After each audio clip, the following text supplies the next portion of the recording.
తెలంగాణ చేనేత ఐక్య వేదిక రాష్ట్ర కమిటీ సభ్యులకు, కోర్ కమిటీ సభ్యులకు, క్రమశిక్షణా సంఘం సభ్యులకు, మహిళా విభాగం నేతలకు, యువజన సంఘం నేతలకు అందరికి కూడా హృదయపూర్వక నమస్కారాలు తెలియజేస్తా ఉన్నాను. ఈరోజు తెలంగాణ చేనేత ఐక్య వేదిక స్థాపించి 2 సంవత్సరాలు కావస్తున్న సందర్భంగా మరి మీ అందరికీ కూడా హృదయపూర్వక శుభాకాంక్షలు తెలియజేస్తా ఉన్నాను. ఈరోజు రాష్ట్రంలో మరి పద్మశాలి సంఘాల కన్నా మనం అన్ని విషయాలలో ముందున్న విషయం మనందరికీ తెలుసు. రాష్ట్రంలో పద్మశాలి సంఘం నేతలకు కూడా తెలుసు.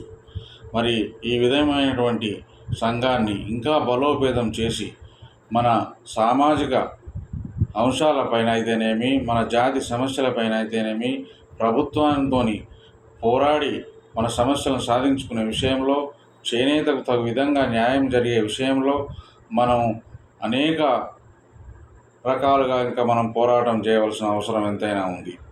ఈ మధ్యలోనే మన ముఖ్యమంత్రి గారిని కూడా కలిసి విన్నవించిన డిమాండ్లలో వారు మనస్ఫూర్తిగా కొన్ని డిమాండ్లను అంగీకరించి ఈ మధ్యనే ప్రభుత్వం ప్రకటన చేస్తున్న విషయాన్ని కూడా ఈ సందర్భంగా నేను మనవి చేస్తూ ఉన్నాను. నేతన్న బీమా విషయంలో 80 సంవత్సరాలకు మనం పెంచాలని డిమాండ్గా ముఖ్యమంత్రిని కలిసినప్పుడు వినవించినప్పుడు ఆ దిశగా వాళ్ళు ఆ ప్రయత్నం చేయడం, అదేవిధంగా సిరిసిల్లలో జరిగినటువంటి వస్త్ర పరిశ్రమలో ఏర్పడ్డ అనివార్య కారణాల వల్ల ఏర్పడినటువంటి పరిస్థితిని అధిగమించే దిశగా మనం కలిసిన తర్వాత అక్కడ కొంత నిధులను కూడా విడుదల చేయడం శుభసూచకమనే సందర్భంగా తెలియజేస్తూ ఉన్నాను. రాష్ట్రంలో చేనేత, మరనేత అనే విషయాలకు భేదాభిప్రాయం లేకుండా అన్ని 2 రంగాలకు కూడా సమాన న్యాయంతో, సమాన దృక్పథంతో ప్రభుత్వం చేయూతనివ్వాలని సందర్భంగా నేను ప్రభుత్వాన్ని కోరుతా ఉన్నాను. ఈరోజు దేశంలో ఎక్కడా లేని విధంగా మరి జియో ట్యాగ్ విధానం విధించి గత ప్రభుత్వం 10 సంవత్సరాలుగా చేనేత కార్మికులని అరిగోసబెట్టిన విషయాన్ని సందర్భంగా మనం చేస్తూ ఉన్నాను. ఎందుకంటే జియో ట్యాగ్ విధానం వల్ల చేనేత కార్మికునికి న్యాయం జరగకపోవడమే కాకుండా ప్రభుత్వ పథకాలు ఏ ఒక్కటి కూడా అందడం లేదు. జియో ట్యాగింగ్ విధానంలో కేవలం 17,000 మొగ్గాలే రాష్ట్రంలో పనిచేస్తున్నాయని గత ప్రభుత్వం తప్పుడు లెక్కలతోని, గణాంకాలతో తెలియజేసి మనని అనగదొక్కే ప్రయత్నం చేశారు. చేనేత సహకార సంఘాలకు ఎన్నికలు లేకుండా చేశారు. మరి టెస్కోను రద్దు చేశారు. టెస్కో షోరూములు లేకుండా చేశారు. చేనేత కార్మికులకు పని లేకుండా చేసినటువంటి సందర్భాన్ని అనేక వేదికల మీద చెప్పడం జరిగింది. అయినప్పటికీ ప్రభుత్వం స్పందించకుండా ఈరోజు వారు మన పద్మశాలీల శాపము తగిలి వారు ప్రభుత్వం మారవలసిన పరిస్థితి రాష్ట్రంలో ఏర్పడ్డది.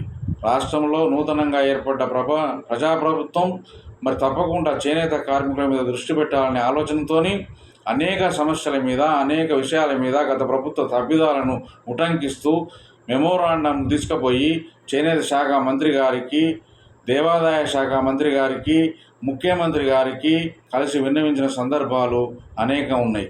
ఈ 5 మాసాల కాలంలో చేనేత మంత్రి గారినైతేనేమి, ఈ మధ్యనే కలిసి ముఖ్యమంత్రి గారికి కూడా వినతి పత్రం చేసినటువంటి సందర్భంగా నేను మనవి చేస్తూ ఉన్నాను.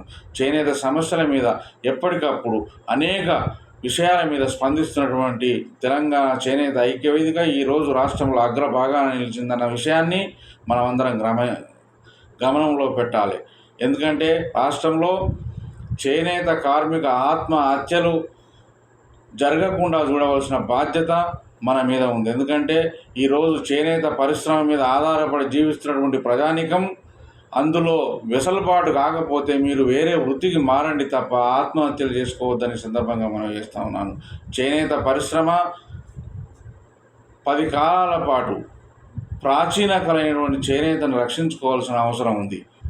ఉమ్మడి వరంగల్ జిల్లా అయితేనేమి, ఉమ్మడి మహబూబ్నగర్ జిల్లా అయితేనేమి, ఉమ్మడి కరీంనగర్ జిల్లా, ఉమ్మడి నల్లగొండ జిల్లాలో చేనేత పరిశ్రమ విస్తరించి ఉంది.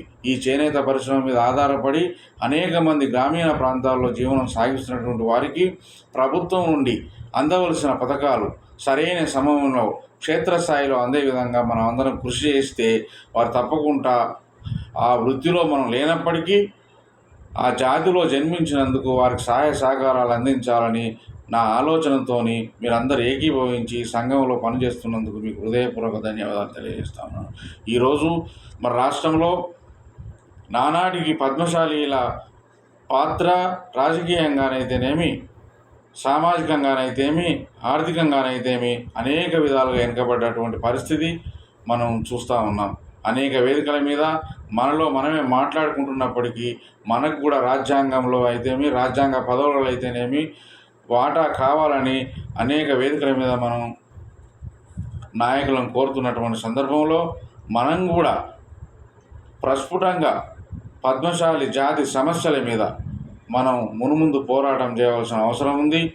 తప్పకుండా రాబోయే జాతీయ చేనేత దినోత్సవం రోజు పెద్ద ఎత్తున కూడా మనం సమావేశం ఏర్పాటు చేసుకొని ఆ సభకు మంత్రివర్యులను పిలిపించుకొని మన సమస్యలను మనం ఏకరువు పెట్టవలసిన అవసరం ఎంతైనా ఉందని సందర్భంగా మనం చేస్తూ ఉన్నాను. ఈరోజు రాష్ట్రంలో ముఖ్యంగా చేనేత పరిశ్రమ బాగుపడాలంటే నూలు సబ్సిడీ విధానాన్ని పునర్వ్యవస్థీకరించి దళారీ వ్యవస్థ నిర్మూలించి క్షేత్రస్థాయిలో చేనేత కార్మికులకు 40% సబ్సిడీ అందే విధంగా మనం కృషి చేయవలసిన అవసరం ఎంతైనా ఉందని సందర్భంగా మనం చేస్తూ ఉన్నాను. అదేవిధంగా జియో ట్యాగ్ నెంబర్ విధానాన్ని రద్దు చేయించాల్సిన అవసరం ఉంది. ఎందుకంటే ఆ విధానంలో తప్పుడు లెక్కలతోని మొగ్గం ఉన్న ప్రతి చేనేత కార్మికునికి ప్రభుత్వ పథకాలు అందాలి. ఆ రకంగా అందినప్పుడే చేనేత కార్మికులకు లబ్ధి పొందే అవకాశం ఉంది. థ్రిఫ్ట్ ఫండ్ విధానంలో మరి ప్రతి చేనేత కార్మిక కుటుంబం నుండి ప్రతి